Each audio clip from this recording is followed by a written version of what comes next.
Dahulu kala, di kerajaan Kosala, hiduplah seorang pemuda cerdas bernama Ahimsaka. Ia adalah murid terpandai di sebuah perguruan ternama, disayangi oleh gurunya dan dikagumi oleh teman-temannya. Namun, kecerdasan dan pesonanya justru menimbulkan iri dengki di hati murid-murid lain. Mereka pun mulai menyebarkan fitnah keji, menuduh Ahimsaka memiliki hubungan terlarang dengan istri sang guru.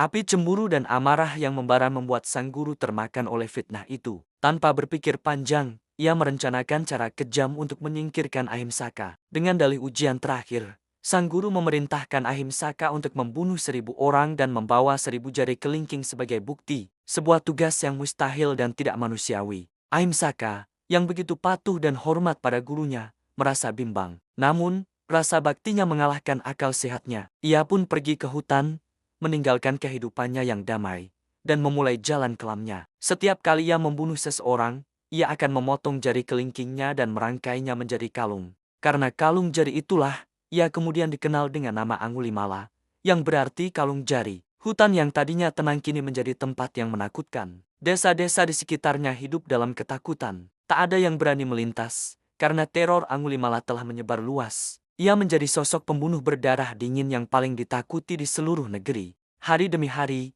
jumlah jari di kalungnya terus bertambah, mendekati angka 1.000. Suatu hari, Ibu Angulimala, yang sangat merindukan putranya, memutuskan untuk mencarinya di hutan. Ia tidak peduli dengan bahaya yang mengancam. Kabar ini sampai ke telinga Angulimala. Ia tahu, jika ibunya datang, ibunya akan menjadi korban ke-999.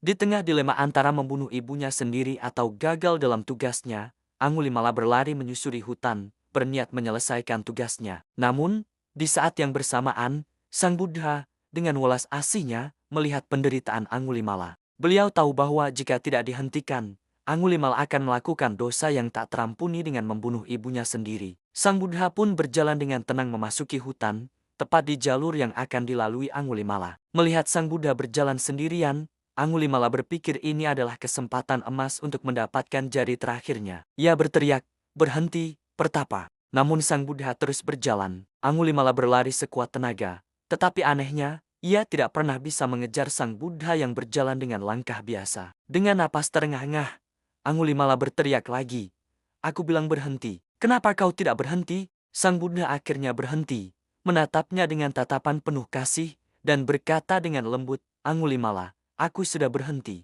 Kamulah yang belum berhenti." Kata-kata itu bagaikan petir di siang bolong. Angulimala tertegun. Ia mengerti makna di baliknya. Sang Buddha telah berhenti dari segala bentuk kekerasan dan perbuatan jahat, sementara dirinya masih terus berlari dalam lingkaran kebencian dan pembunuhan. Seketika, kalung jari yang berat itu terasa semakin membebani jiwanya. Ia jatuh berlutut di hadapan Sang Buddha, menangis terseduh-seduh, dan memohon untuk diterima sebagai murid.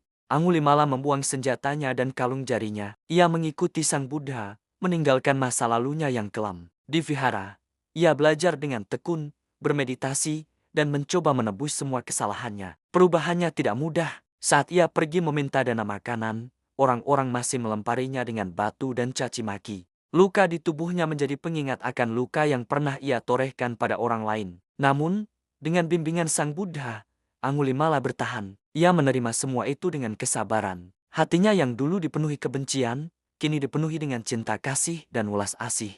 Akhirnya, melalui perjuangan batin yang luar biasa, Angulimala berhasil mencapai pencerahan dan menjadi seorang arahat, seorang suci yang terbebas dari penderitaan. Kisah Angulimala mengajarkan kita pelajaran yang sangat mendalam, bahwa tidak ada seorang pun yang terlalu jahat untuk bisa berubah, bahwa kekuatan cinta kasih dan pengampunan jauh lebih besar daripada kekuatan kebencian dan kekerasan. Setiap orang memiliki potensi untuk menemukan cahaya, bahkan dari kegelapan yang paling pekat sekalipun. Kisah ini menjadi simbol harapan, transformasi, dan kekuatan luar biasa dari welas asih yang mampu mengubah seorang pembunuh menjadi orang suci. Terima kasih sudah menonton. Jangan lupa untuk like, komen, dan subscribe agar tidak ketinggalan cerita-cerita inspiratif lainnya. Sampai jumpa di video berikutnya.